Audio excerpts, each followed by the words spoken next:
Olá, meu nome é Carla Avellini, sou juíza do Terceiro Juizado da Infância e Juventude de Porto Alegre, faço parte da magistratura estadual e este é o nono vídeo da série 17 temas do mundo do trabalho, é uma produção da Associação dos Magistrados do Trabalho da 17ª Região. E hoje nós vamos abordar o tema exploração das crianças e adolescentes pelo narcotráfico. Eu inicio dizendo que o vídeo número 1 e o vídeo número 4, eles já fazem essa contextualização, né, do que seja o trabalho infantil, das piores formas de trabalho infantil. E eu, então, como juíza da infância e juventude, lá em Porto Alegre, eu tenho a competência para pegar as sentenças dos meus colegas que já entenderam que esse adolescente cometeu um ato infracional, e então executar essa medida, que pode ser uma medida em meio fechado, ou seja, com internação, com privação de liberdade, ou pode ser em meio aberto, através da liberdade assistida, prestação de serviços à comunidade. No caso dos adolescentes que são responsabilizados pela prática do narcotráfico, do tráfico de drogas, eu acho importante a gente fazer uma contextualização e uma comparação entre a lei, entre a legislação do Estatuto da Criança e Adolescente, que define que toda vez que um adolescente cometer um ato infracional que se equipare à prática de um crime, ele deve ser responsabilizado. A lei fala de um ato análogo, ou seja, se o adolescente cometeu o tráfico de drogas, ele deve ser responsabilizado. E essa responsabilização no Brasil, eles inclusive encarcera, né? Na verdade, eles usam da palavra de internação, então ele é privado de liberdade e é um encarceramento, porque ele perde a liberdade, ele vai para trás das grades, literalmente. Esse tipo de ato infracional, ele é cometido na maior parte das vezes sem violência ou grave ameaça. E a maior parte desses adolescentes que estão cumprindo essas medidas privativas de liberdade, sequer houve uma decisão do tribunal, por exemplo. É uma decisão apenas do juiz, ainda não foi o recurso para o tribunal, onde outras desembargadores e desembargadores analisaram. Então nós temos uma situação hoje de privação de liberdade de adolescentes que cometeram atos infracionais sem violência ou grave ameaça à pessoa. E o mais grave de tudo, na minha percepção, é de que esses adolescentes, na verdade, como as nossas colegas já referiram no vídeo 1, a doutora Suzane, no vídeo no quarto vídeo, a doutora Juliana, esses adolescentes que estão privados de liberdade pela prática desse ato infracional de tráfico de drogas, eles nada mais são do que trabalhadores infantis hiperexplorados pelas organizações criminosas que então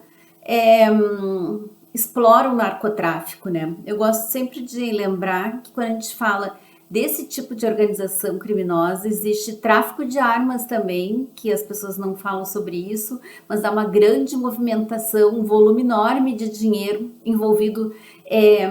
nessa negociação de armas, assim como das drogas. Mas eu acho que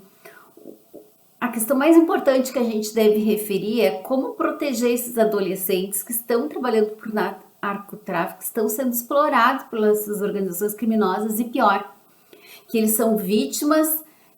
da omissão estatal. Eu falo que omissão estatal, eu falo de todos os poderes de Estado, seja o poder executivo, seja o poder judiciário, que somos nós, as juízas e os juízes, ou os desembargadores mais adiante, ou até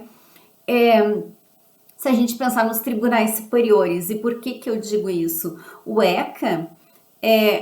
ele define que isso seria um ato infracional, mas ao mesmo tempo ele também diz que toda criança e adolescente deve ser vista dentro de um contexto de proteção integral, que deve ser garantido que essas crianças e adolescentes, e eu não falo apenas das crianças brancas ou das crianças de classe média ou das crianças que vivem no centro. Eu estou falando de todas as crianças racializadas, as crianças periferizadas, as crianças empobrecidas, desses adolescentes, porque esse ECA deve proteger todas as crianças e adolescentes.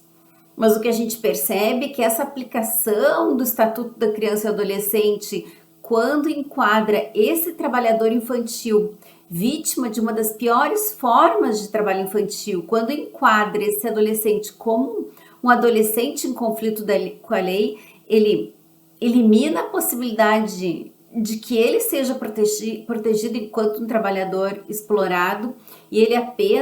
enxerga esse adolescente como alguém que deve ser punido, alguém que deve ser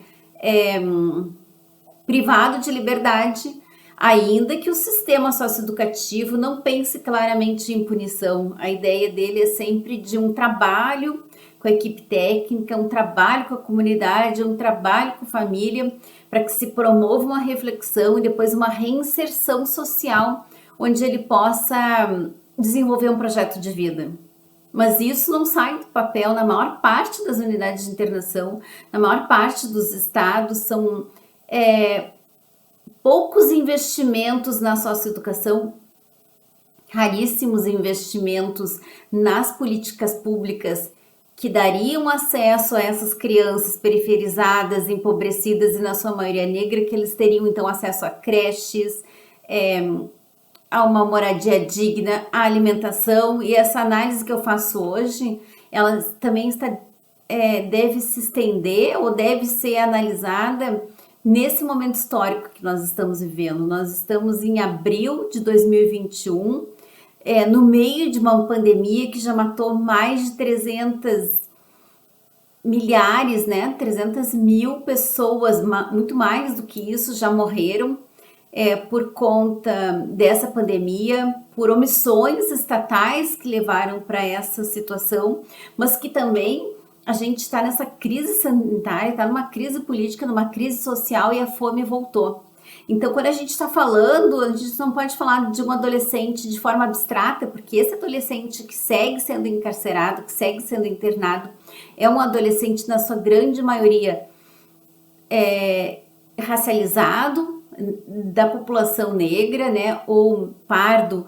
ou preto.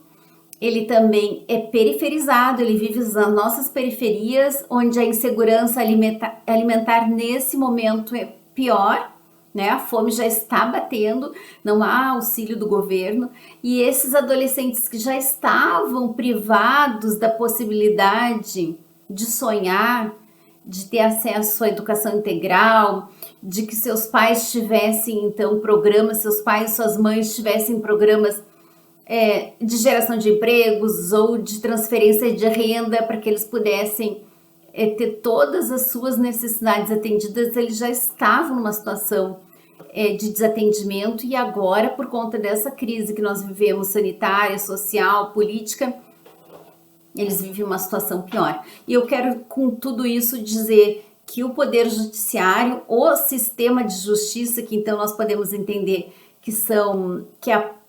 as polícias, o Ministério Público, a própria Defensoria Pública e o Poder Judiciário, em sua grande maioria, seguem enxergando esses trabalhadores infantis como pessoas que estão em conflito com a lei. Em vez desde 2000, eu gostaria de frisar isso que já foi dito aqui pelas minhas colegas, desde 2000 há uma ratificação por parte do Brasil dizendo essa forma de trabalho é trabalho infantil. Em 2008 vem a lista TIP e vai dizer assim, essa forma de trabalho desses adolescentes é uma das piores formas de trabalho infantil. O Brasil inclusive assina a Agenda 2030. Isso compromete de todas as formas que em todas as áreas ele vai erradicar essa forma de trabalho infantil, ou seja, ele vai expurgar do Brasil essa forma de trabalho infantil. A gente está falando aqui de grandes organizações criminosas, são transnacionais, então elas envolvem a produção, a embalagem, a comercialização e toda aquela produção desse tipo do produto, né, que são essas substâncias que foram declaradas ilícitas. E ele vai utilizar a nossa juventude, geralmente, em sua grande maioria, empobrecida, periferizada e negra. Então, eles lucram transformando a nossa juventude nessa mão de obra extremamente explorada,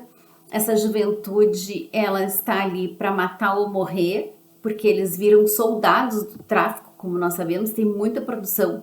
já falando sobre isso. Esses adolescentes se sentem na necessidade de suprir as próprias carências, seja de vestuário, seja dos seus próprios desejos consumistas, porque eles não vivem em Marte, eles vivem nesse mesmo ambiente que nós vivemos, então eles também são capturados por esse sistema capitalista, nessa sociedade que é egoísta, individualista, consumista, e eles não têm acesso nem à saúde, nem à educação, nem à moradia, nem uma alimentação saudável. E hoje em dia, em plena pandemia, e é importante a gente fazer essa contextualização histórica, esse vídeo vai permanecer aqui, mas quando a gente está falando disso, a gente está falando do agravamento dessas condições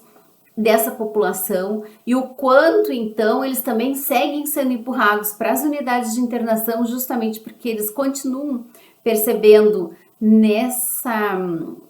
nesse local de trabalho a forma mais acessível de conseguir uma renda, seja para se sustentar, seja para ter independência financeira, porque eles também querem sair de casa, seja para ostentar, porque eles também querem mostrar para as meninas da comunidade como eles têm poder ou como eles podem comprar produto, consumir, né? Como todos os nossos filhos e como todos nós nessa sociedade pensamos em fazer, e seja também para sustentar a família. Muitos deles, antes de irem para o tráfico de drogas, eles já trabalhavam na construção civil, que é uma outra forma uma das piores formas de trabalho infantil. Eles já haviam trabalhado como entregadores, então em trabalhos insalubres, perigosos. Eles já haviam saído da escola, já tinham perdido o vínculo da escola. O racismo é uma outra questão que as pesquisas apontam, que vai afastar essas crianças da escola. Eles também são muito vítimas dessa discriminação racial. E aí há uma grande distorção entre a idade desses adolescentes e a série que eles frequentam, que também vai ser um outro motivo da evasão escolar. À medida que eles não têm essa escolarização, diminui a possibilidade de que eles possam conseguir mais adiante, atingida a maioridade, uma colocação no mercado de trabalho. Então, eu trouxe várias questões, eu acho que essa questão é multifatorial, ela deve ser analisada num contexto social, cultural, racial, jurídico, político, né, de quais são as bases bases democráticas que a gente pensa, seja do judiciário, para pensar porque os juízes não fazem esse controle de convencionalidade, que é uma questão importante, eles não aplicam essas convenções internacionais, em vez de proteger os adolescentes, eles acabam aplicando uma lei que hierarquicamente é inferior à convenção. Mas isso vai responder também a essa nossa sociedade que é muito punitivista e que vê nesse adolescente, então, essa que é a carne mais barata do mercado, que é essa juventude negra empobrecida que já morre nas periferias, em grande número. O mapa da violência de todos os anos vai demonstrar milhares e milhares de jovens são assassinados por conta, a maior parte deles por conta dessa guerra das facções, que é nada mais do que uma livre concorrência, né? Sem a regulação do Estado. Então eles não pagam impostos, essas organizações, e eles regulam o Estado através da violência. Então, na verdade, eu não trago respostas, eu acho que o meu papel aqui é visibilizar essa violência que é estatal, que é uma violência que através desses braços do Estado, em vez de proteger esse adolescente, na verdade, criminaliza esse adolescente, priva de liberdade e ele não enxerga as causas e muito menos esses órgãos judiciais, que são os juízes, as juízas e os outros tribunais superiores, deixam de proteger a nossa juventude, que são em grande maioria, eu sempre vou frisar isso, porque é o que nós vemos, é empobrecida, racializada e periferizada. Obrigada, espero que tenha contribuído de alguma forma, esse é um assunto que merece muito debate.